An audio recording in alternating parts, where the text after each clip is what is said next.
Olá, meu povo! Muito bom dia, muito boa tarde, bom período de 24 horas para você que está me assistindo.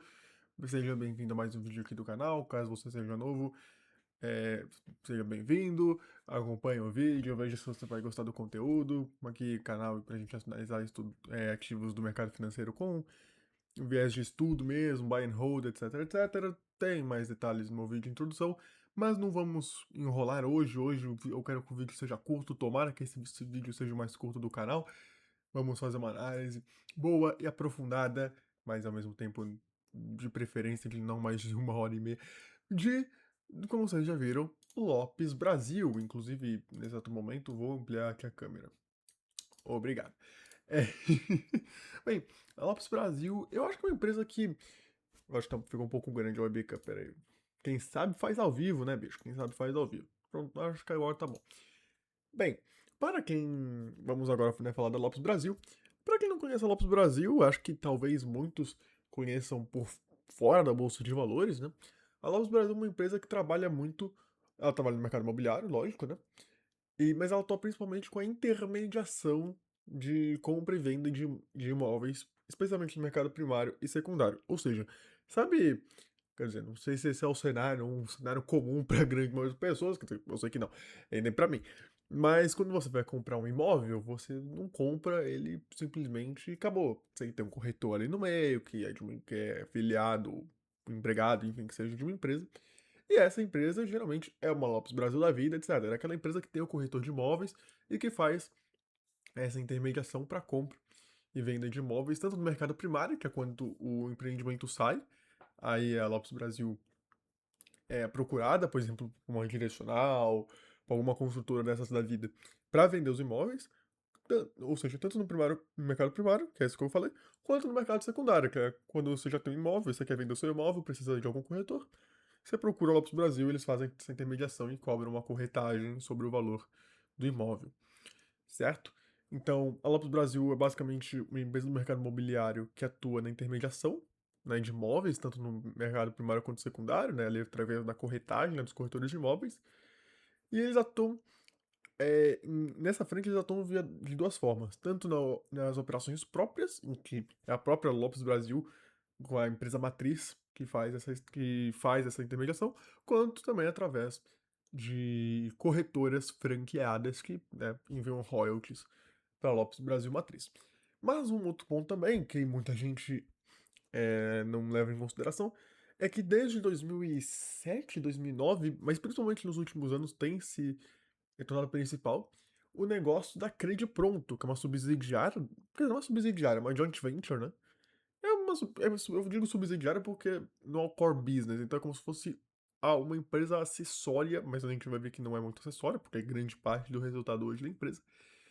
Mas faz parte do negócio, né? É uma joint venture da Lopes Brasil com o Itaú, né? Um banco que todos nós conhecemos, porque é uma empresa, né? Joint venture entre ambas, cada uma com 50% de participação, em que ela atua na originação de financiamentos imobiliários, né, nessa compra e venda que a própria Lopes Brasil intermedia. Então vai lá, por exemplo, vamos dar o exemplo do mercado primário. No mercado secundário também acontece isso, mas o mercado primário é mais gráfico. Então vai lá, a Lavi, uma outra consultora que tem na bolsa, e ela vai lançar empreendimento na Moca, em São Paulo. Só que ela precisa achar alguém para, né, trazer os corretores e fazer toda essa venda.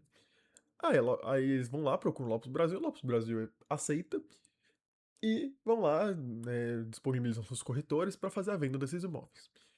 Aí, onde que entra o crédito pronto nisso?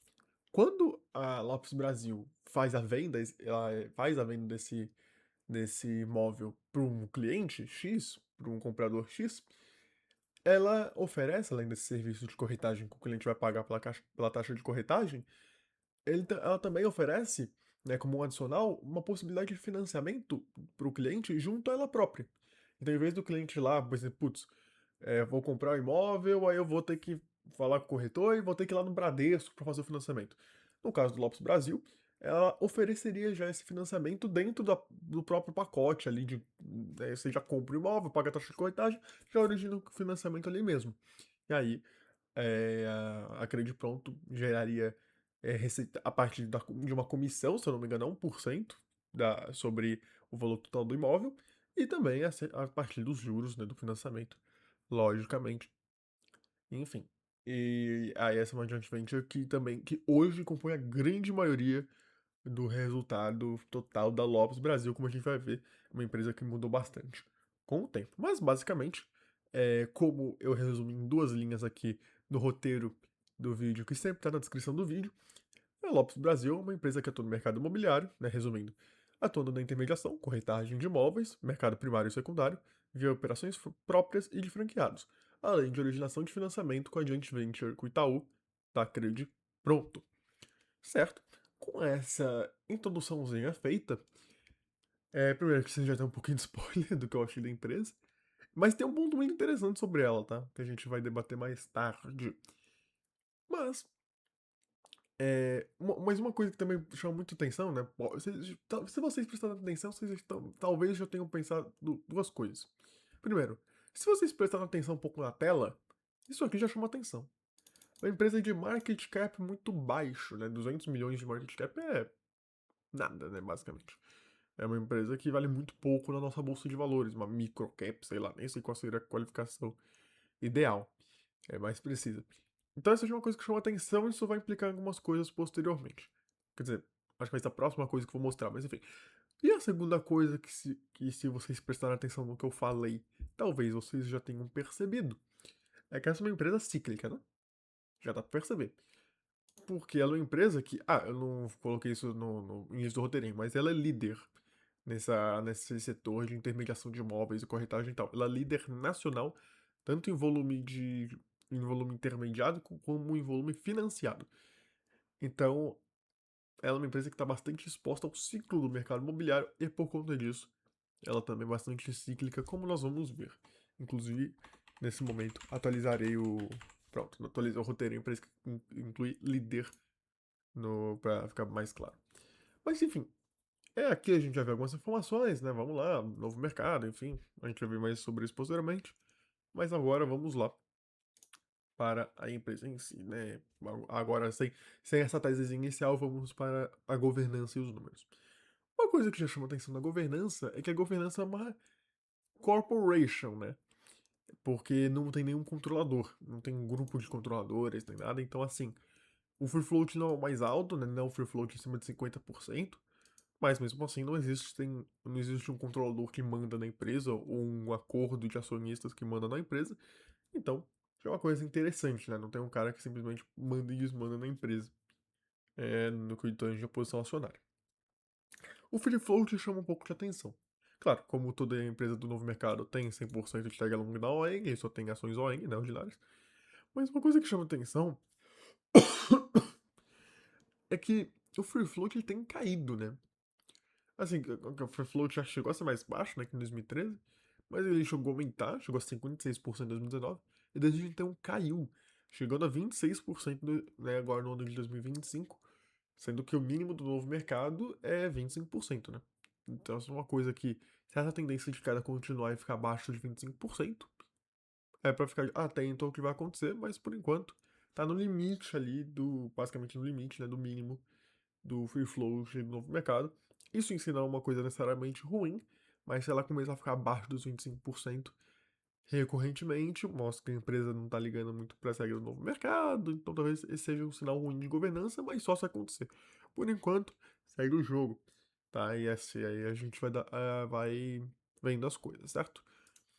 Os executivos estão aqui, né? Tem opa, eu ia falar que são da mesma família, mas são o mesmo cara. Ops. Enfim, mas uma coisa que chama atenção é a remuneração, tá? Eu não coloquei isso, inclusive, no roteirinho. Enfim, mas a remuneração chama atenção, né? Porque. Nossa, eu vou ter que aumentar o zoom, né? Boa, aumentar o zoom. Assim tá bom. A remuneração é muito alta. Essa é uma coisa que dá pra perceber. Tipo, ok, não é naquelas empresas que tem crescimento indefinido de remuneração. Então, por exemplo, quando os resultados da empresa se degradaram muito, como a gente vai ver, a remuneração caiu bastante também. Mas esse é um tipo de empresa que é meio até difícil ser de capital aberto. Tipo, mesmo quando tá bom, pô, 166 milhões de lucro líquido foi o máximo da empresa, você tem uma remuneração de 19 milhões que é mais de 10% do lucro. E hoje em dia, que os resultados estão meio estagnados, Pô, só a remuneração dos executivos é 1/3 do lucro líquido. 1/3 do lucro líquido vai para os executivos. É um valor muito alto. Os 6% da receita vai para os executivos. Chegou a ser 10%. Pô, é um valor muito alto de se ficar. Então, não é nem necessariamente uma coisa. Isso aqui é um sinal ruim, mas é que também é um pouco, é um pouco inevitável, né? Porque, como eu disse antes, é uma empresa de 200 milhões de market cap e que tem valores pequenos, né? De lucro, EBITDA, essas coisas. Então, a remuneração, ó, não é uma remuneração essencialmente gigantesca, mas como os resultados são baixos, a estrutura de capital aberto faz que essa remuneração seja muito alta. Então, isso é uma coisa para ficar de olho, né? Ok, não fica aumentando indefinidamente, responde um pouco aos resultados da empresa, mas é uma remuneração muito alta no geral, de qualquer forma, para uma empresa com esses números. É um pouco dos males de ser de capital aberto, né, essa estrutura maior, mas ainda assim é muito alto, tá? Ela poderia diminuir, para como já foi há uns anos atrás. Mas enfim, nós não governamos as empresas, nós apenas as vemos e decidimos se queremos ser acionistas ou não, tá? É... tá, tá mais para baixo aqui. Uma outra coisa que chama atenção, ó, a gente vê isso aqui, né? E essa receita é bem tricky, né? Porque isso aqui é receita, né? Lucro, tá? Desses 110 milhões, é tipo 4 milhões de lucro. A empresa lucrou 35. Então, intermediação imobiliária tá com resultados bem ruins, mas nós vamos ver isso mais tarde, né? Países, lógico, Brasil só. Essa é uma outra coisa que, isso aqui é que chama muita atenção negativamente e que me faz já desconsiderar essa empresa para investimento de buy and hold, longo prazo, etc. A liquidez é baixíssima.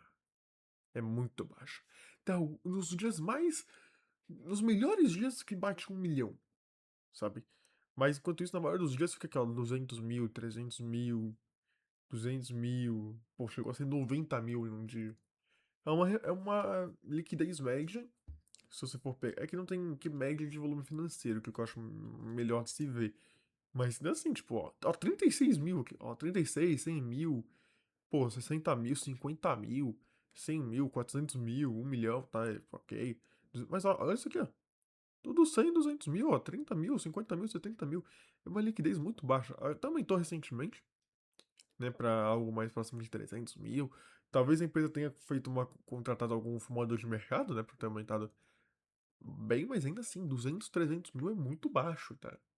É muito, é uma liquidez muito baixa. Então, tipo, pra entrar é aquela coisa, né? Liquidez pra entrar não deve ser muito difícil, né? Mas pra sair vai ser um inferno. Pô, como que você sai de uma empresa que tem 200 mil de volume financeiro diário? Pô, isso solta algum escândalo, algum resultado muito ruim que deteriora os fundamentos, você vai sair como? Com 200 mil de volume financeiro. Claro, a empresa também é 200 milhões de market cap, não tem como ter uma liquidez de 1 bilhão. Mas, porra, isso aqui é muito baixo. Tá muito, muito baixo. Então já fica uma coisa aí. Tipo, só nos melhores dias que tem uma liquidez razoável. Que aí é 1 milhão, que aí já começa a ser algo plausível. Mas, enfim, isso até explica um pouco uma coisa que a gente vai ver depois, tá? Quer dizer, não explica necessariamente, né? Mas é uma tese que eu tenho. Aqui a gente não vai entrar nisso por enquanto. Ah, tá, então tá pra cá. E essa outra coisa também, tá? Se você for ver, teve follow-on sucessivos, tá? Desde 2016, 28% da base acionária, tá? Basicamente aqui foi uns 10%, aqui mais 15, 18%, enfim, que seja. Tá? Então, é uma empresa que, assim, se olha inicialmente, já vou até antecipar um pouquinho. Ah, não tem dívida, é uma empresa que nunca teve dívida. Quer dizer, isso aqui é irrelevante, né? Dívida líquida, eu digo. É, mas para conseguir ter esse caixa, no momento de crise aguda, teve que fazer follow-on e diluir o acionista. Então, torcedores, calma. Mas, enfim, tá? Mas só pra deixar isso claro, que teve follow-on nesse meio tempo, então, então isso do caixa a gente tem que ver com outros olhos, tá? Mas, enfim, é, de qualquer forma. E outra coisa é que o EV ele tá sempre abaixo do market cap, isso porque a empresa nunca pegou dívida, tá? Aí, quando você... aqui deve ter tido um pouquinho, mais irrelevante, mas geralmente a empresa sempre tem o market cap abaixo. Quer dizer, acima do EV, porque é uma empresa com dívida líquida, com caixa líquido, né? Sem dívida, então. Enfim. Mas, agora nós vamos para os números. E os números, eles são categóricos, né? Não precisa de muita coisa pra. Tirar um pouquinho do zoom, né? Pra entender, né?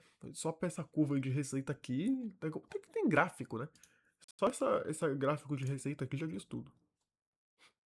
É, é, pelo amor de Deus, é um complicado, né?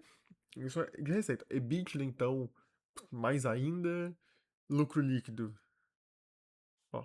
E, nossa, isso aqui porque tá negativo, tá? Então tá completamente distorcido isso aqui. Enfim, basicamente é o que o gráfico diz um pouco. É uma receita completamente eletrocardiograma, tá? Uma receita extremamente volátil porque é uma receita líquida cíclica, né? É completamente dependente do ciclo do mercado imobiliário nacional, né? Quando o mercado imobiliário brasileiro estava em alta ali, no início dos anos 2010, ó, nossa, ó, vou pegar 2008, 2013, né? Ó, crescendo 120%, cresceu 120%, 17% ao ano. Tudo bem, é isso aqui, não teve crescimento inorgânico no meio, como a gente vai ver. Mas, pô, crescendo e crescendo bem, tá? Mas aí, de 2013 em diante, né? Quando chegou 2014, que aí a crise começou a pegar, aí caiu por 78% a receita, né? Então, assim, uma empresa que é completamente volátil e dependente do ciclo dela. Não é que ela é um pouquinho afetada, por exemplo, que nem o último vídeo que a gente viu da CRH, né? Vamos pegar aqui a CRH que eu analisei ontem, da estoque. Tipo, ela tem um pouco de dependência da macroeconomia e tal, né? Quando a crise de 2008 lá caiu um pouco, mas aqui ela caiu 30%, 20%, né? Vai, se a gente pegar o primeiro ano, caiu 25%, se manteve ali numa lucratividade e tal. A Lopes caiu 80%. É outra coisa, é outra parada. E desde então se recuperou ali 9% ao ano, mas ainda assim estagnada desde 2021, quando o mercado ficou meio de lado. E se a evolução dos resultados tem a ver com a entrada da crédito pronto, né, de forma mais robusta. Então, assim, no geral, é uma empresa que até os momentos mais. Até 2021, pelo menos, né? Depois a gente viu que teve uma mudança. Eu vou entrar nela mais tarde, mas não uma mudança necessariamente positiva. É uma empresa que é completamente dependente do ciclo imobiliário. Porque, mas você mesmo falou que hoje a intermediação de imóveis é uma parte muito baixa. Então quer dizer que muda para melhor. Não necessariamente. Porque, ok, 4 milhões tem de intermediação própria, mas tem os franqueados, que também dependem do ciclo, e crédito pronto também é a originação de financiamento de venda de imóveis. Se a venda de imóveis estiver fraca, porque o ciclo tá ruim, também não vai performar bem. Não vai chegar nesse nível aqui, que é EBITDA negativo em 300 milhões, se bem que aqui teve impairment, vamos falar disso mais tarde, mas tá, não vai ter EBITDA negativo normalmente, mas ainda assim não vai gerar valor, que é o que a gente procura. Mas enfim, vamos explicar um pouco dos números em si, só pra gente entender isso, tá? Do histórico da empresa e depois a gente contextualiza a entrada da Credit Pronto nos últimos anos, tá? De 2008 a 2013, né? É que eu não vou pegar 2006, 2007, porque claramente aqui, talvez 2007 não, mas pô, aqui com certeza teve alguma questão de crescimento ou mesmo incorporação no negócio, enfim, não vou entrar nesse ponto. Mas de 2008 a 2013, quando os resultados já começam a fazer um pouco mais de sentido, foi um crescimento de 17% ao ano. Aí 120%. Aí a receita mais que dobrou nesse meio tempo. E a margem bruta é que, assim, é uma pena porque, só um contexto, tá? Hoje os dados da Morningstar não estão mais disponíveis no Fundamentei, tá? Eles tiraram essa fonte, só tem nas ações gringas hoje em dia, não sei por que eles fizeram isso, mas enfim. Mas quando eu fiz essa análise há um mês atrás, né, ainda em 2025, e parece que essa função foi retirada na virada do ano. Então eu tenho os números aqui. Eu não vou conseguir mostrar aqui no gráfico, mas acredita em mim, os dados estavam aqui, é só que essa análise é já um pouquinho, né, eu comecei a fazer no ano passado. Então por causa disso que os números não estão aqui, mas confia, eles existem. Só que ao mesmo tempo, então, que a receita líquida ela subiu 120%, né, nesses 5 anos, um crescimento composto de 17%, a margem bruta ela subiu de 80%, o que, lembrando, né, margem bruta nesse setor alta é uma coisa natural, né, porque que a lucratividade vem justamente do capital humano, né, basicamente. Tipo, não tem uma máquina, alguma coisa. Não, o custo bruto é o custo um pouco do corretor, é um custo do, sei lá, do escritório. Nem sei muito o que seria o custo bruto da empresa, mas obviamente não tem um maquinário, não tem um negócio. Então o custo bruto é alto. O que pega uma empresa como a Lopes Brasil é o custo operacional, que é o custo administrativo, é o custo com vendas, é o custo com marketing, é o custo com escritório, no geral, né? Uma empresa como essa, que é empresas de intermediação, obviamente, vão ter mais custos operacionais do que custos brutos, certo? Mas enfim, de qualquer forma.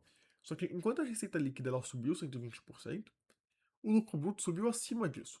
Porque a margem bruta, que era 80%, subiu para 86%, certo? O que faz sentido, né? Porque nesse período que o mercado estava em um boom, né, imobiliário, tava com bastante, o ciclo estava bom, aí cresceu a demanda. Só que por conta disso, né, a empresa não precisou crescer tanto em estrutura. Porque não é um negócio de capex intensivo ou um negócio de muito custo bruto, como eu falei. Então a demanda cresceu, mas a estrutura não precisou crescer tanto como a demanda. Ela precisou, os custos não precisaram crescer na mesma altura, no mesmo patamar da estrutura de custos para conseguir captar essa demanda. Então, o que aconteceu foi que a demanda aumentou e a estrutura de custos não aumentou no mesmo patamar, o que fez com que houvesse mais demanda para menos estrutura, mais demanda com uma estrutura relativamente menor, e assim você diluiu mais custo fixo e aumentou a margem. Tá? Então é isso que acontece com uma empresa como a Lopes Brasil, pelo menos acontecia, né? Num cenário de ciclo bom. Aumentava muito a demanda, não precisava aumentar muito a estrutura de custos, porque não é um negócio de muito capex intensivo, etc. Então, você tinha uma diluição de custo fixo maior, porque a estrutura não precisava crescer, tanto pelo menos, e assim você aumentava a margem bruta e também, por conta disso, aumentava o lucro bruto acima da receita líquida, gerando uma espécie de alavancagem operacional, tá?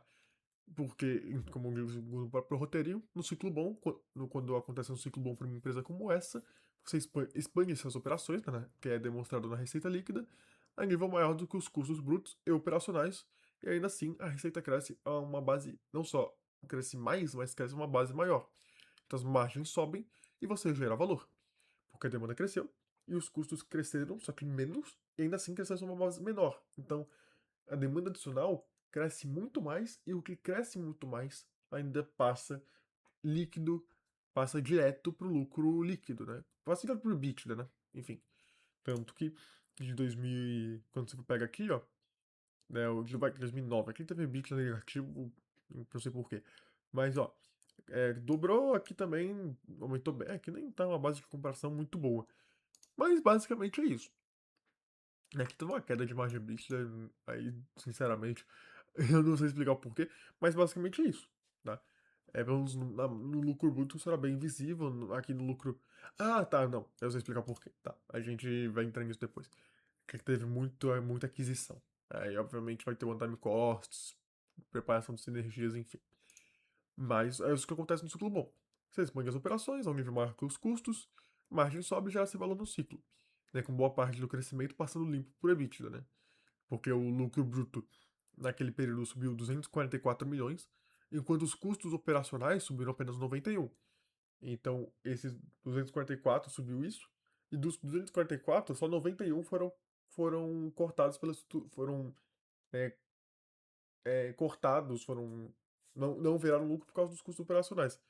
O restante 153 milhões passou líquido pro EBITDA, certo?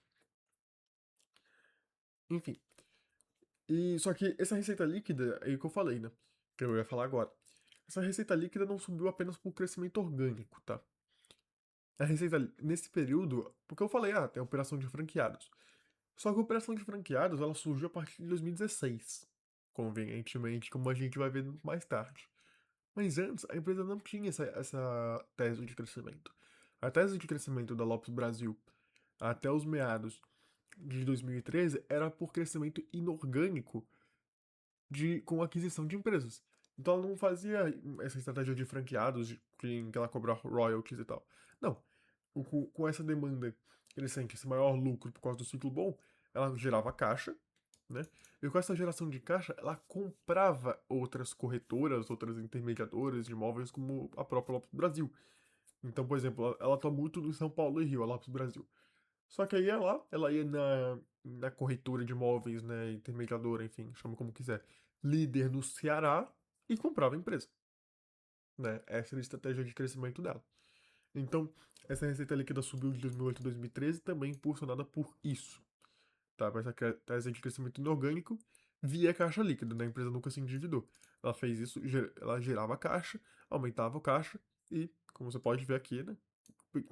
Tirava o dinheiro do caixa justamente para comprar essas empresas e assim, né, aumentava a receita líquida, né? Não só pelo ciclo bom, mas também para essa tese de crescimento inorgânico, incorporando essas empresas na Lopes Brasil, né, como se fosse uma holding, a Lopes Brasil sendo uma empresa matriz que consolida todos os números, certo? Só que, aí lembra que eu falei mais cedo disso aqui? Que eu falei, tá, isso aqui tá aqui no começo da crise, quer dizer, o começo da crise é em 2014, né? Como dá pra ver bem claramente.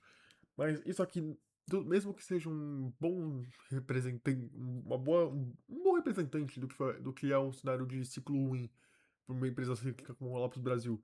Lembra que eu falei que isso aqui não era um bom caso, um bom exemplo? E justamente por causa do que eu acabei de falar. Quando você. Aí eu tenho que explicar um pouco de contabilidade, né? Que vocês também devem saber. Quando você compra uma empresa, você amortiza o. Eu não vou explicar em termos muito técnicos, tá? Porque também não é esse o ponto do vídeo. Mas basicamente você vai depreciando o goodwill, né? O ágio de aquisição, pela expectativa dos ganhos futuros que você tem com a aquisição da empresa. Então você vai lá, pega. Quer dizer, não é exatamente pensar o goodwill também. Também tem esse fator. Mas quando você compra a empresa, você incorpora os ativos da empresa, né? E também a própria empresa como um ativo. E você vai depreciando com o tempo.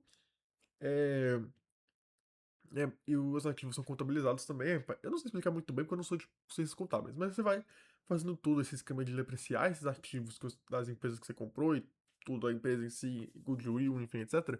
Com base no ágio de aquisição, baseado na rentabilidade futura que você espera que aquele ativo traga para você. E isso expresso no valuation ao qual você comprou a empresa. Certo? Certo. Só que, como vocês puderam ver, essa estratégia de crescimento inorgânico que a Lopes do Brasil desempenhou de comprar empresas, outras corretoras e intermediadoras imobiliárias ao longo do Brasil afora, ela fez isso no ápice da crise. Assumindo que aqueles números do ápice da crise, no ápice do ciclo, presumindo que os números dessas empresas, quando ela comprou, se mantivessem para perpetuidade, sendo que elas estavam no ápice do ciclo. Aí, quando o ciclo virou e percebeu-se que aquele valor pago pelas empresas que ela comprou era um valor irreal, né, que é um valuation que ela nunca conseguiria recuperar, porque vamos supor, ela comprou a 7 vezes EV/EBITDA, só que EBITDA aqui é de 2012, 2013, que foi o ápice do ciclo, que nunca mais vai se repetir, ou só vai se repetir no ápice do ciclo novamente, não vai se repetir normalmente na perpetuidade, especialmente num ciclo ruim. Então, quando o ciclo virou e percebeu-se que esse valuation ao qual ela comprou a empresa baseava-se nos valores do ápice do ciclo, né? Nos valores de EBITDA de ápice do ciclo, os valores que ela pagou pelas empresas não poderiam ser recuperados. Então, por conta disso, aqui houve um impairment gigantesco. Tanto que o patrimônio caiu de 600 milhões para 150 milhões. Porque, falando de forma grosseira, né, é como se ela tivesse comprado 600 milhões em. Não 600 milhões, mas vai. 500 milhões em empresas, presumindo que ela conseguiria obter o retorno daquilo integral em 7 anos, 7 vezes EBITDA. Só que, na verdade, não ia acontecer, porque ela nunca mais teve EBITDA que ela teve nessa época, nunca mais até hoje. Tudo bem, é que até mudou um pouco o negócio, mas nunca mais teve. Então é impossível aquilo acontecer de novo. Ela não vai ter aquele retorno de 7 anos, não vai ter nem muito tempo. Então, por conta disso, teve que fazer um ajuste contábil e teve esse impairment gigantesco que contaminou muito esse período aqui, tá? É, foi como eu falei aqui, comprou diversas intermediadoras no ápice do ciclo, quando o ciclo oscilou para baixo, redução extrema da receita líquida e das margens levou ao impairment de 330 milhões no quarto trimestre de 2015. porque pagou muito caro, não ia conseguir recuperar o valor da compra com a rentabilidade imaginada, pois o valuation foi calculado para o ápice do ciclo como referência de perpetuidade. Foi o que eu acabei de falar. Porque nesse período, de 2013 a 2017, a receita líquida, como eu falei, caiu, né, 78% basicamente, de 504 milhões para 111, 109, né, mais ou menos.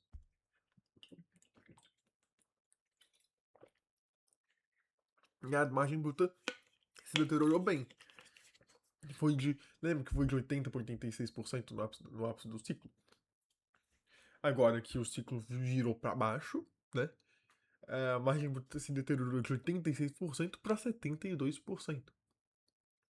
Só que pode não parecer uma coisa muito ruim, mas lembre-se que é uma empresa que é muito de custos operacionais, né? Muito pesada em custos operacionais. Então, ela teve essa redução de margem bruta, porque ela não conseguiu reduzir os custos na mesma medida que a demanda diminuiu. E olha que nesse período ela diminuiu o número de empregados pela metade. Então, mesmo fazendo isso, ela não conseguiu reduzir a estrutura de custos no nível que a demanda diminuiu. E por conta disso, ela teve uma menor diluição de custos brutos. E isso teve, por conta disso, uma menor diluição de custos fixos. E assim a margem bruta diminuiu. Só que ao mesmo tempo, o lucro bruto, ele caiu, ele não caiu 78%, ele caiu 82%, porque teve uma correção de margens. Ok, pode não parecer muita diferença, mas óbvio que na ponta do lápis, quando você já tá tão mal assim, 78%, 82% de cada faz muita diferença. Principalmente quando um impacta diretamente o outro. Então o lucro bruto, ele caiu 82%, de 433 milhões para 80. Só que os custos operacionais, eles só caíram 36%, de 179 milhões para 115 milhões. Então antes, o que basicamente dava uma diferença de lucro bruto para custo operacional de cerca de 21, 50, 254 milhões, agora dava menos 35. Então o lucro operacional virou negativo. Claro, esses números aqui eles não vão bater exatamente, tá? Porque tem um monte de coisinha ali no meio. Mas é basicamente isso que você tem que levar em consideração. A receita caiu, só que o lucro bruto caiu mais, porque ela não conseguiu diminuir os custos brutos no mesmo nível que a receita caiu. E o lucro operacional virou negativo, porque a estrutura de custos operacionais da empresa, que é onde os custos realmente pesam, é tão alta e tão inflexível que ela só conseguiu cair um terço, enquanto o lucro bruto caiu 80. Então o que antes dava uma sobra de 200 e pouco virou uma falta de 30. E isso, né, isso um período prolongado. Então, assim, é uma empresa muito cíclica no final das contas, né? Como a gente pode ver. Que é uma empresa que antes dava uma sobra de lucro interessante, só que aí virou o ciclo e começou a dar prejuízo. É completamente a revelia das ações dela, né? Porque lembrando que ela comprou a empresa nesse meio tempo, então se ela não tivesse satisfeito, seria ainda pior. Teve a questão do impairment, mas o impairment é um custo não caixa. Então, né, se não tivesse isso aqui, provavelmente, se não tivesse essas compras, a receita líquida estaria ainda menor, né? Porque as empresas continuaram operando mesmo nesse período, lógico. Impairment não significa que as empresas foram destruídas. Então, o lucro operacional ficou negativo, não se conseguiu, porque não se conseguiu enxugar muitos custos operacionais. Detalhe, verdade, não lembrava disso. A maioria dos cortes operacionais feitos, desses 36% que eu falei, não foram custos administrativos, foram custos de vendas e marketing. Então, os únicos custos que a empresa conseguiu cortar foram custos com marketing. Sendo que é o marketing que possibilita que a empresa consiga, a longo prazo, né, propulsionar a própria marca e conseguir vender. Então, ela diminui os custos operacionais, mas muito pouco, muito aquém do que precisava, e mesmo quando conseguiu, só conseguiu reduzir na parte mais sensível, piorando ainda mais a operação da empresa no longo prazo, porque se você para de investir em marketing, você não consegue depois vender. Então, afetou, prejudicou ainda mais a empresa, gerando uma desalavancagem operacional gigantesca. Então, meu, até aqui, até como a gente pode ver nisso aqui, nossa, mas foi muito bem, só que depois caiu tudo. Tudo que ela subiu devolveu, o bicho que era positivo virou negativo, um impairment gigantesco no meio do período, geração de valor absolutamente nenhuma. Nenhum. Uma empresa completamente cíclica que não tem nenhum interesse pro sócio minoritário para qualquer um investir, tá? Empresa que é completamente cíclica, com uma estrutura de custos muito ruim e números péssimos. E aqui, muito impulsionado por causa de uma tese de crescimento que depois se mostrou muito fracassada, um EBITDA ainda assim fraco e, né, muito movido a aquisições malucas, que depois se mostraram um erro. E aqui se mostrou que só conseguiu aumentar o lucro por causa do oba-oba do ciclo no ápice, com uma alavancagem profissional forte, mas que depois, quando o ciclo fica ruim, pô, devolveu tudo de novo, né? Então você, mas deu lucro, tá, mas aqui a gente tá para gerar valor. Você comprou aqui, você pegou uma empresa de 130 milhões e ficou com uma empresa de menos 58 milhões de lucro. Então, você perdeu valor. Você teve uma desalavancagem operacional e os fundamentos deterioraram completamente. Então, zero interesse pro minoritário, uma empresa que não gera valor, completamente cíclica. As coisas começaram a mudar mais em 2019. Em 2019, os resultados da Credit Pronto começaram a entrar de forma mais robusta, né? A carteira da Credit Pronto começou a aumentar e participar um pouco mais dos resultados da empresa. Só que é um engano achar que ela vai mudar a situação da empresa. Porque, como eu disse, o Credit Pronto, mais adiantemente com o Itaú, por originação de financiamentos. Hoje, a maior parte do lucro líquido da empresa é essa. Se eu não me engano, dos 35 milhões de lucro líquido em 2024, acho que 19 milhões foi. Tem lá no ITR, que eu não pego o ITR porque o site está fora do ar. Lógico, né? Inclusive, essa é uma coisa, né? Como é ruim pegar essas empresas para investir liquidez muito baixa. E, meu, hoje, quando eu fui pegar os documentos de novo, e na época que eu analisei um mês atrás, também o site fora do ar. Tá? Eu posso mostrar para vocês. Exatamente o site, tá? É os documentos. Você vai ver os documentos, tudo fora do ar. Não abre simplesmente.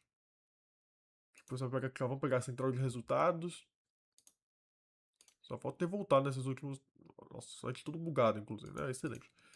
É, Você pega aqui, ó. Não abre. Agora abriu. Ah, ótimo. Só porque eu tô gravando essa. Decidiu abrir. Entendeu? Juro, não tava abrindo. Eu só consegui fazer o roteiro pra esse vídeo umas horas atrás, porque eu fui abrir o site da CVM. Não, é da B3. Porque aí eu fui lá dentro do sistema da B3 pegar o. Pô, uma coisa que eu nunca tinha feito na vida, ninguém deve fazer isso. Mas só assim. Porque dessa vez não tava abrindo, um mês atrás também não tava. Vive caindo, tipo, dando bad gateway. Então, enfim. Tá aí, agora eu também não vou abrir o arquivo porque, sei lá, também tô de mal, foda-se.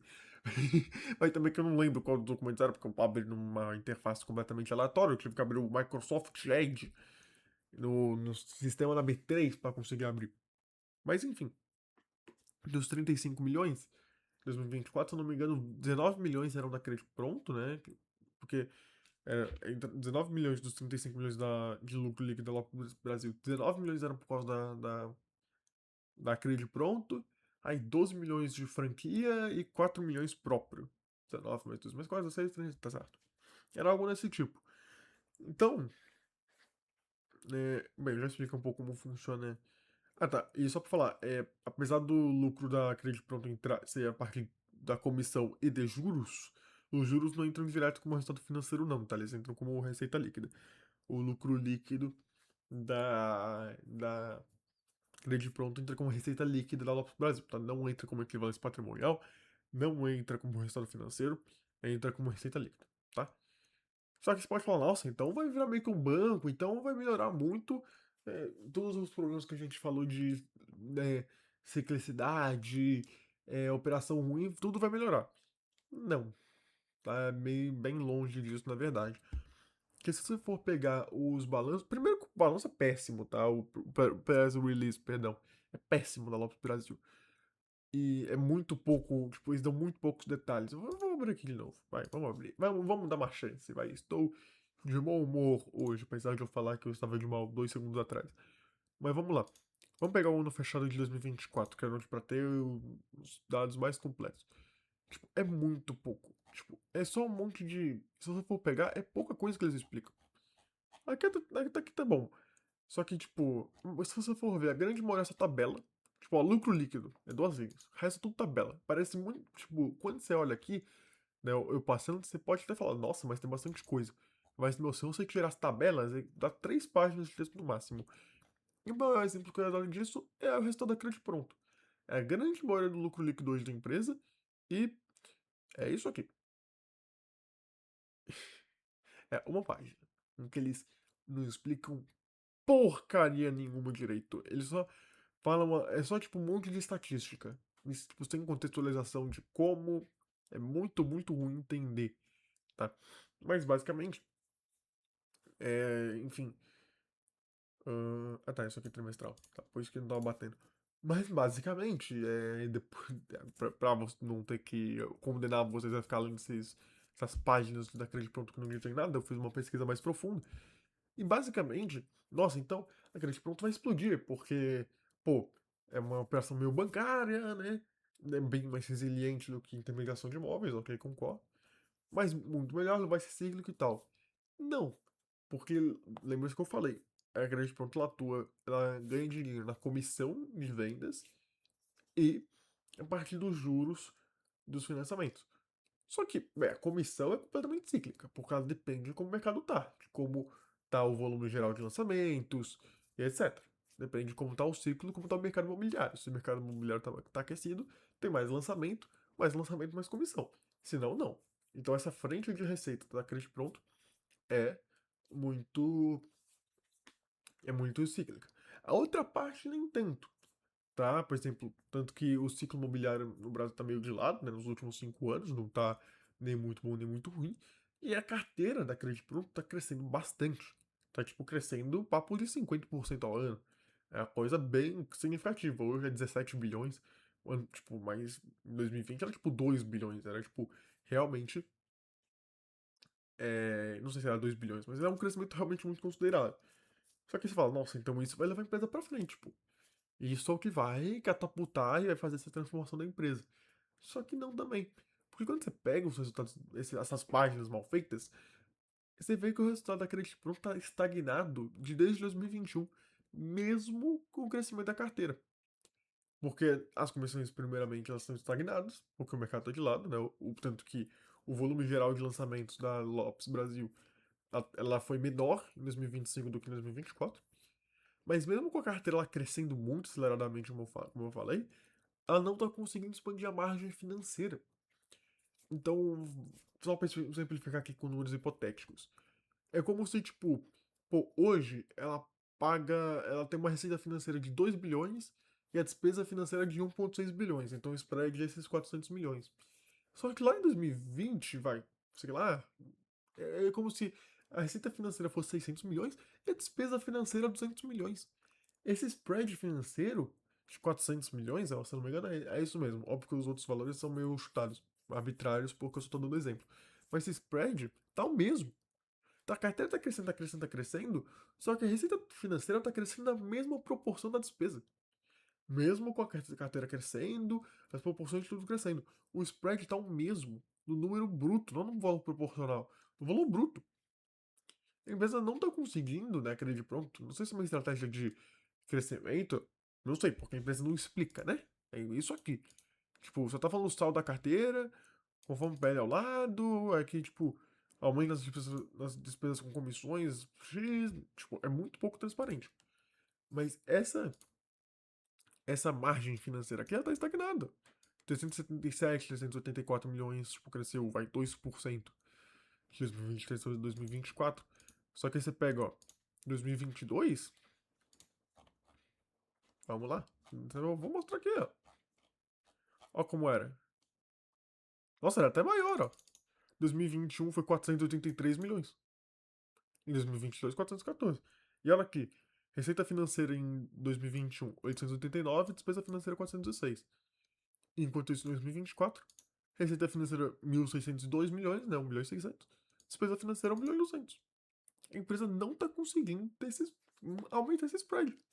A margem financeira, né? O valor desse spread está o mesmo e até caindo, né? Foi de 480 para 414, para 377 para 384. E se você for pegar em 2025, como tá? Pior que isso eu nem vi, tá? Pra ser bem sincero. Como tá nos 9 meses de 2025?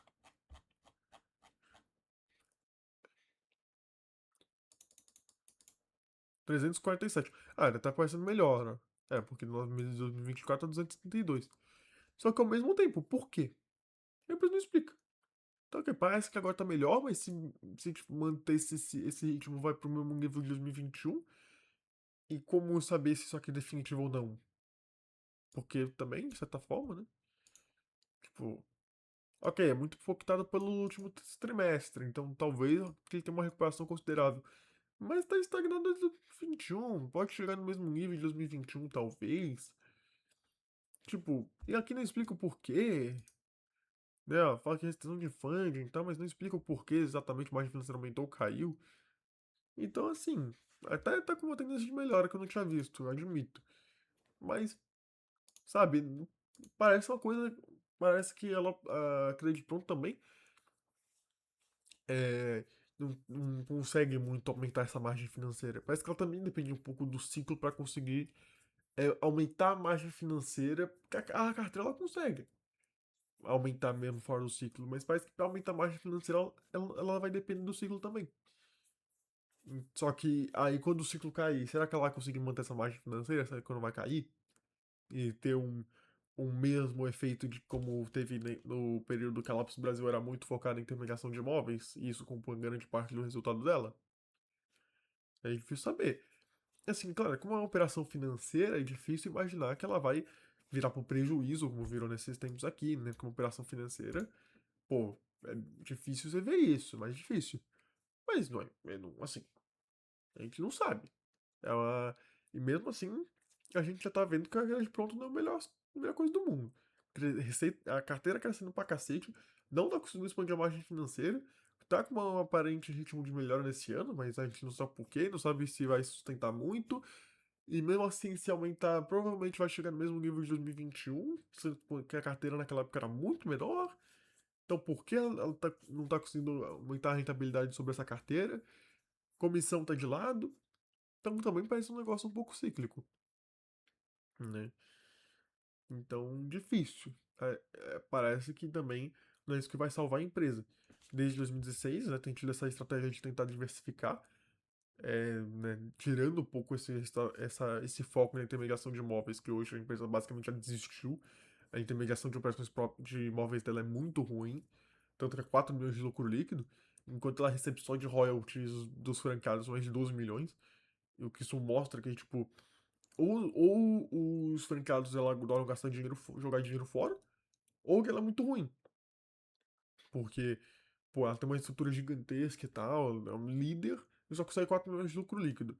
Enquanto isso, os seus franqueados, que ainda precisam se manter para além dos royalties, conseguem enviar o triplo do lucro dela, do lucro da própria Lopes, em intermediação de imóveis própria.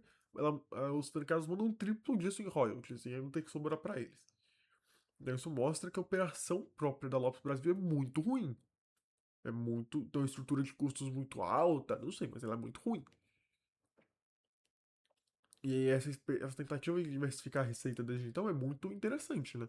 Essa operação de franqueados parece bem melhor do que a Lopes Brasil Matriz, né? A operação própria de intermediação de imóveis. E essa Credit Pronto também, parece bem interessante. Apesar de a gente ver que já não é a galinha dos ovos de ouro que parece à primeira vista. Mas é definitivamente mais interessante do que a operação própria de intermediação de imóveis da própria Lopes Brasil. Só que ainda assim, parece uma empresa muito cíclica, que não parece gerar valor, parece depender do, do ciclo para conseguir gerar valor. A diferença que eu vejo hoje é que talvez num período ruim do ciclo os números não fiquem tão feios. Mas ainda assim me parece uma coisa cíclica.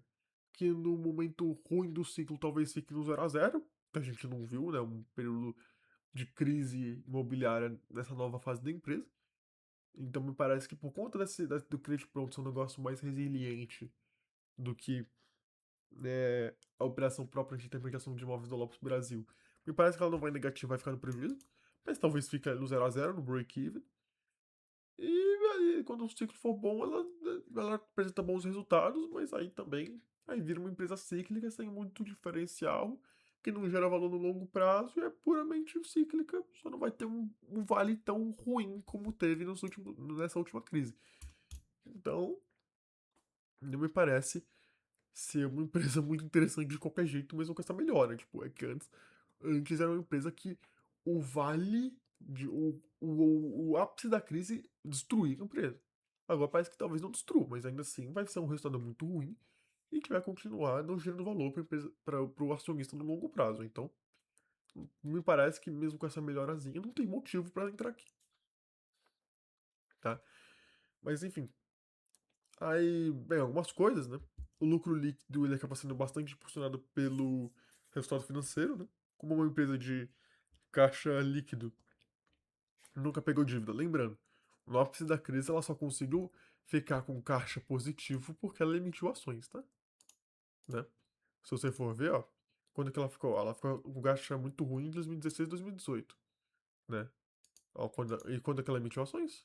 Justamente aqui em 2019, quando o caixa aumentou. Ela provavelmente previu que, né, sem esse aumento, sem essa emissão de ações que reforçou o caixa, ela provavelmente ficaria com caixa negativo. Que é o que aconteceria mesmo, ó. Fluxo de caixa líquido, menos 13 milhões, caixa de 14 milhões. Qualquer coisinha, provavelmente já poderia negativar esse caixa. Só não ficou caixa negativo, né? Aí seria a empresa se alavancando, porque ela emitiu ações. Então também um olho nisso, né? É, a empresa nunca se endividou, mas porque quando precisou emitiu ações e criou acionista, que nunca é bom, tá?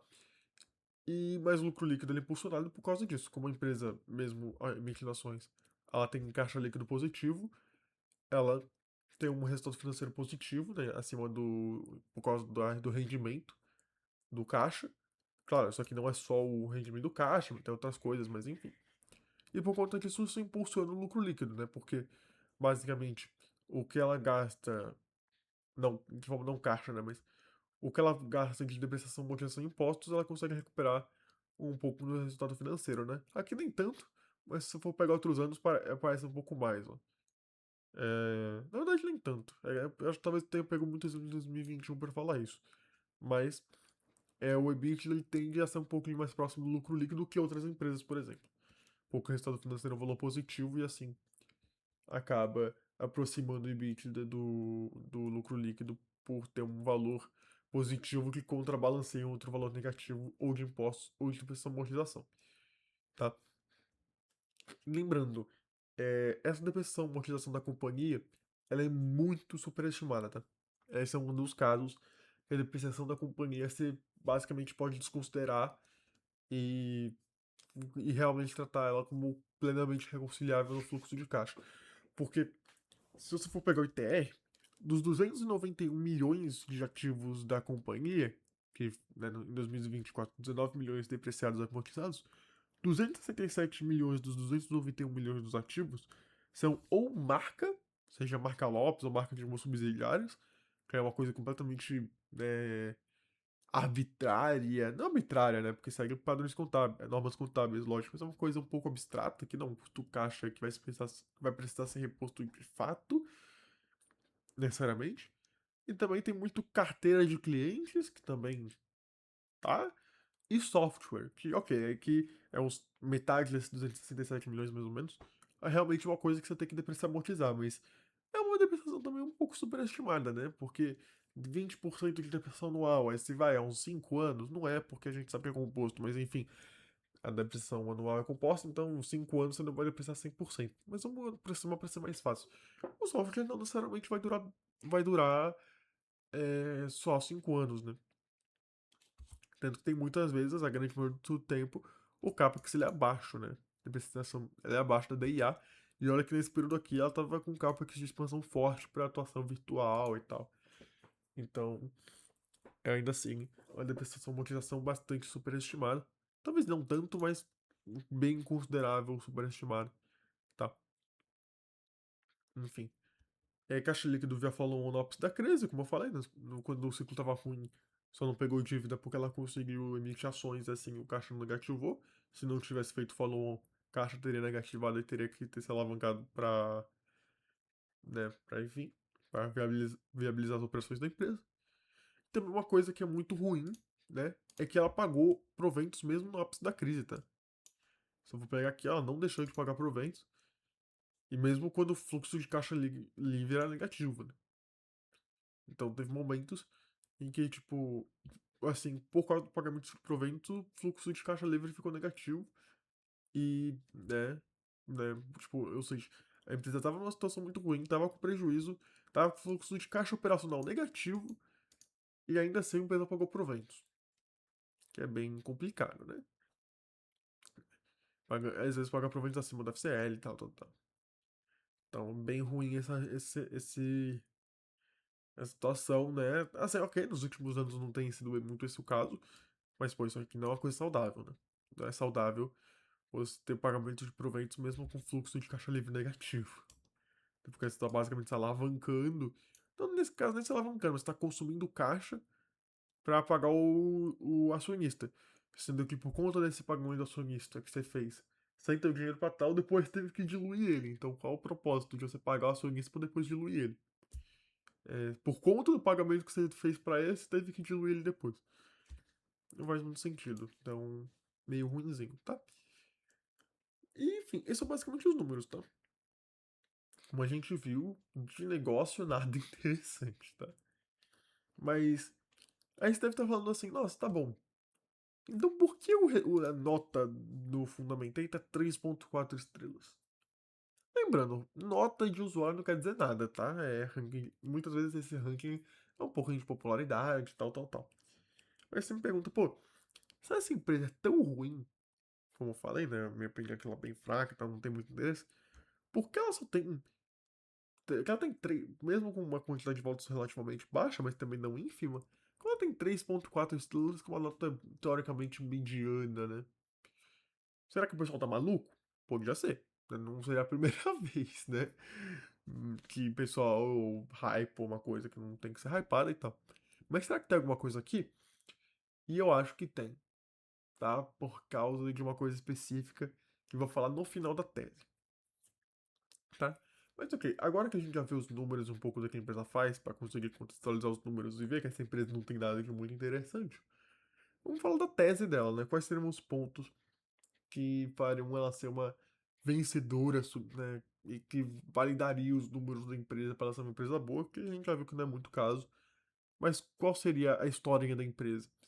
Bem, ela é líder no mercado imobiliário brasileiro em volume intermediado e volume financiado, como eu já falei. Desde 2016, né, ou seja, um ano depois do impairment lá de 330 milhões, causados pela estratégia fracassada de aquisição e crescimento inorgânico no ápice do ciclo de empresas concorrentes, ou complementares, né, de outras regiões. Desde 2016 ela tem essa estratégia de crescimento via franqueados, que dá mais lucro líquido que intermediação própria, né, mostrando que o core business da própria Lopes é ruim, pouco competitivo, com alta estrutura de custos, como eu falei antes. A partir de 2016 teve intensificação da atividade não só dos franqueados, né, compondo mais o balanço por agora eles existirem, mas também teve uma intensificação da atividade da Crédito Pronto. Agora tem também uma menor chance da Lopes dar prejuízo a partir de agora, né? Isso na minha análise, não necessariamente uma verdade, mesmo em crise, pois maior parte do resultado hoje é Crédito Pronto, que lucra com comissões de financiamento, sendo um pouco mais resiliente do que, na minha percepção analítica, do que mera intermediação de imóveis, né? O que é reforçado pelo ponto de que hoje o resultado de intermediação de imóveis da própria Lopes Matriz é péssimo, com 4 milhões de lucro no ano, lucro líquido, né? 4 milhões de lucro líquido no ano, e olha aqui, é 110 milhões de receita, né? A maior parte da receita é essa intermediação própria, mas mesmo assim, só 4 milhões de lucro líquido é bem ruim, tá? Com VGV e VGL, né? VGV, só contexto, né? VGV é o valor global de vendas, né? Que é o quanto ela vendeu. Ignora esse wallpaper, tá? Uma piada interna minha e dos meus amigos. Tem nada a ver com política em si, tá? Ignora essa parte. É o VGV, é o valor geral de vendas, que é a soma de todos os imóveis que ela vendeu, tá? E VGL é o valor global lançado, que é o quanto ela lançou de imóveis de construtoras e tal. Tudo isso veio negativo, né? Esses dois vieram negativos na operação própria de 2025 em comparação a 2024.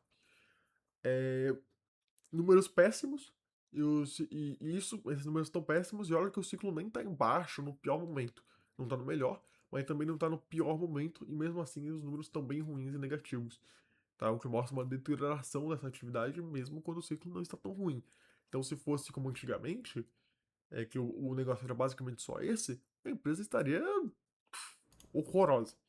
E não é muito esse o caso hoje por conta desse reforço de atividade dos franqueados e da Credit Pronto, que não torna a empresa mais interessante, mas torna de fato ela um pouco mais resiliente. O que mostra que hoje a cereja do bolo definitivamente são as franquias, e especialmente o Credit Pronto. O que, como eu disse, não tornam ela uma empresa muito interessante na minha concepção, mas já torna ela mais interessante. Pelo menos ela já é um pouco melhor do que antes, né? Me parece que no fundo da crise ela não vai ter os números tão ruins quanto antes. Mas também não continuo achando que ela não vai gerar valor, né? Continua me parecendo uma operação bem cíclica, que quando vai bem, quando vai mal, talvez não tenha tanto prejuízo, mas fica no 0 a 0, aí fica esse eletrocardiograma sem gerar valor no longo prazo para o acionista, certo?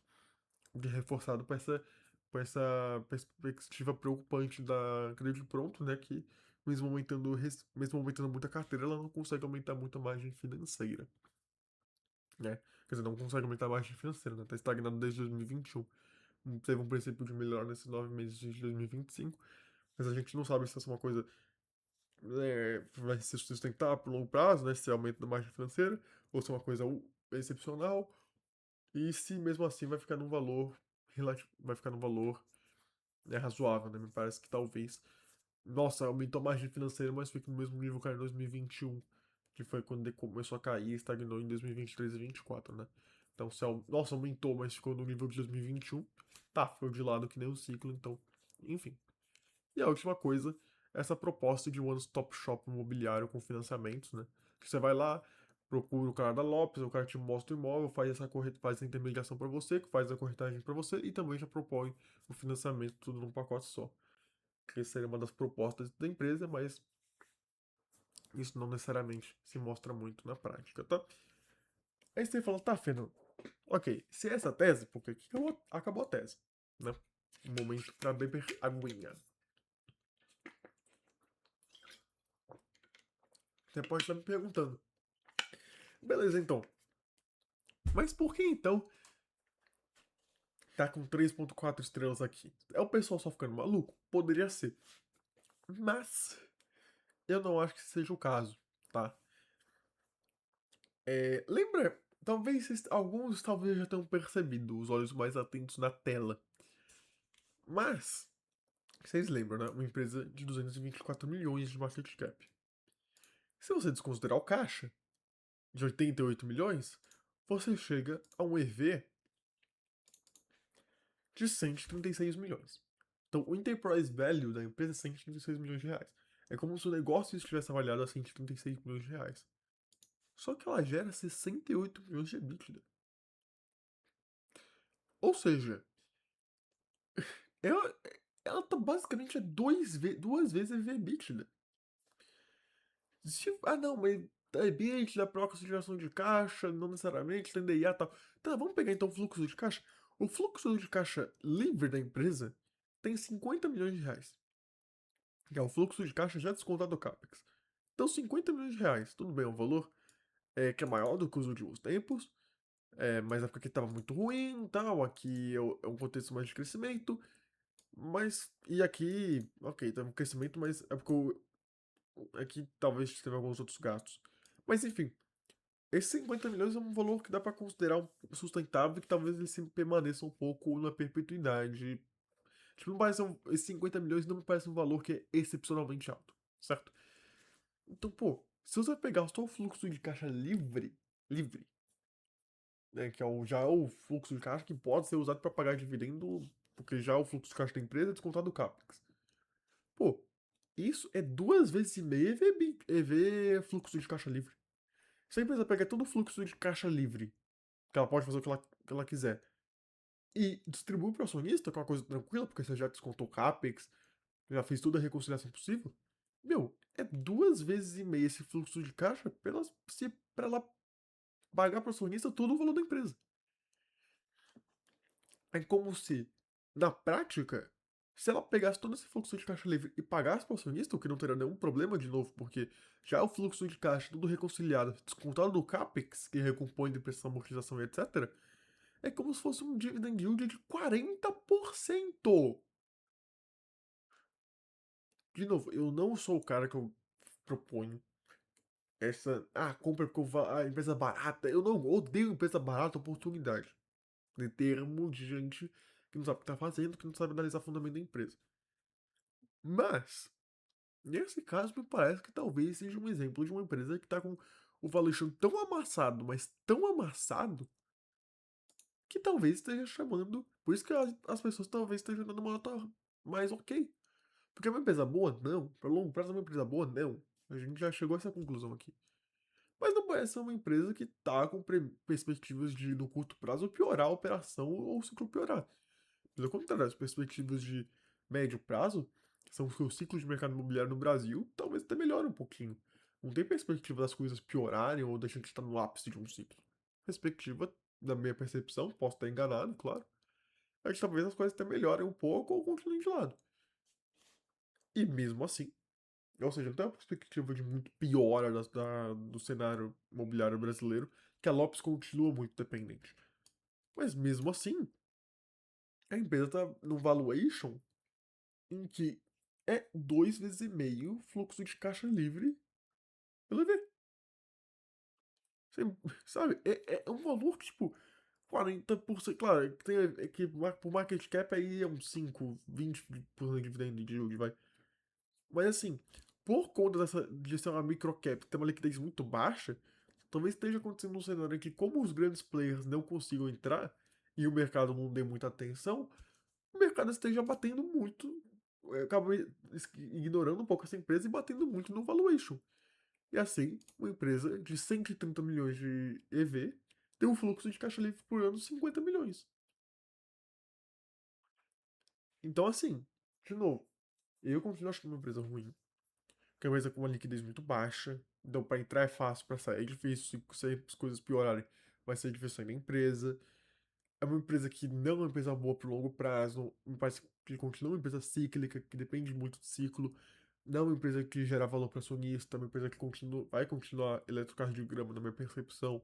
Então não tem nenhum interesse de acionista de longo prazo, de buy and hold, etc. Mas é um valuation muito amassado.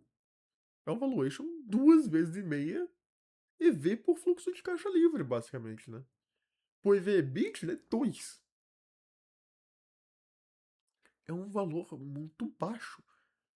Então talvez o que muitas pessoas estejam pensando é, pô, a empresa não é boa, não sei o quê, mas eu vou comprar porque eu vou ter um dividend de ok, né? Sei lá, não sei. E quando a empresa melhorar um pouquinho, o mercado andar um pouquinho, então as pessoas talvez lembrem dessa empresa e que essa empresa exista e corrija, porque isso é um valuation muito inconcebível, muito baixo. Então a pessoa compra porque, tipo, como o valor tá muito baixo, deixa aí. Tipo, eu compro isso, vou recebendo um dividendo legal, porque qualquer dividendo já vai ser bastante considerável. E quando o mercado andar um pouquinho, ou o ciclo andar um pouquinho, ou os dois juntos, a empresa, mesmo se não sendo uma empresa boa, mesmo não melhorando muitos fundamentos, só por essa distorção muito grande de valuation, a empresa dispara. E eu vou ter recebido por causa desse, né, por causa de todo esse valuation muito amassado, essa distribuição de dividendos que qualquer distribuição já é muito considerável. Então talvez seja por isso que a nota não esteja tão baixa. As pessoas talvez olhem e falem, não, a empresa é meio ruim, de fato, não tem uma perspectiva de geração de valor. Ela conseguiu melhorar um pouco, né, remodelando as operações desde 2016, mas ainda assim não parece grande coisa. Mas, meu, com esse valor de 2,5 vezes EV EBITDA, com perspectiva das operações da empresa não piorarem, talvez as pessoas estejam assim, não, mas pelo valor tá ok. Eu compro. Se o ciclo virar um pouquinho, já multiplico, já, tipo, já ganho bastante dinheiro. Porque aqui não é sobre construir. Lopes Brasil não é empresa para construir patrimônio. É empresa para ganhar dinheiro com operação de curto e médio prazo. Que não é o que a gente incentiva aqui. Não é esse motivo que a gente estudou aqui. Tanto que eu não vou investir nisso aqui. Porque não é a minha filosofia de investimento. Mas talvez as pessoas estejam pensando nisso. Porque, bom, a empresa não está no fundo do poço, não tem perspectiva de se instaurar um cenário cíclico que a empresa vá para o fundo do poço. Então, talvez com o mercado virando um pouquinho, ou o ciclo virando um pouquinho, ou os dois, essa empresa aqui pode ter uma correção mínima de valuation que já dispara a cotação, mesmo sem os fundamentos melhorarem nem no curto, nem no médio, nem no longo prazo. Então talvez as pessoas estejam pensando isso. Vou comprar porque o valor está muito baixo, eventualmente pode ter uma correção, e nessa correção já ganho dinheiro, mesmo se a empresa não melhorar os fundamentos. Porque é um valuation muito, muito amassado. Foi o que aconteceu com a Cogna. A Cogna no passado estava nessa situação, ó. Hoje, como tá o EV/EBITDA? Tá 6. Mas. Não chegou, era mais que 4. Era menos. Tipo, chegou num ponto que, tipo, ó, a cotação era R$ 1. Não teve falou nesse meu tempo, né? Não. Então, R$ 1.